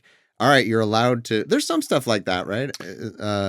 Like within all the audio that we're trying to get for these. I mean, we just, any kind of federal case we want to cover, we can't get the audio. We can get the transcripts. We can pay for somebody to generate it. But, right. I mean, but if the footage were available, but it legally worked in such a way that you're only allowed to like consume it yourself and you're not allowed to like broadcast or do anything with it. I don't know if the U.S. system has other stuff like that. I feel like there might be something that fits that category. Yeah, you can regulate that. Yeah, that I think would make sense. If anyone can see it, but you can't like repackage it and use it, that could be interesting. Or you could quote it in the media, for print stories or whatever, but you can't. People should feel comfortable testifying in federal court, and lawyers should be doing their jobs instead of. Yeah, I could see that hurting victims a lot. If it's like another way that they don't want to, tell their story. I don't know. Yeah. Interesting. You'll just have to rely on Gavel Gavel, everybody. I guess so. Yeah. We're here for it. All right. Well, that was fun. That guy fucking sucks. Wow. Jesus Christ. What an asshole. Yeah, that might have been 2 hours more than he deserved, but I really think he deserved a spotlight for a minute there. Yeah. Hey, he wants his attention. Yeah. We're going to give it to him. You fucking yes. prick. What a douchebag. Some of the most arrogant bullshit I've ever read in my life. Please keep amazing. Writing. We need more content. Yeah. Where are you vacationing right now, Ian? Put it on your homepage. All right. Well, thanks so much for watching, everybody, and listening. Thanks, Matt. Thanks, Lydia, for going through all that. Wow, what a fucking asshole. We'll see you for Rapid Response Friday on the podcast feed. Nice. This has been Opening Arguments, produced by Thomas and Lydia Smith, with editing help from Peter Baird. The intro is by Thomas Smith. This outro is by Matt Cameron. Support the show at patreon.com/law. Contact us through Patreon or openarguments@gmail.com. Make sure to follow our Blue Sky @openargs. But most of all, please share the show. Thanks for listening.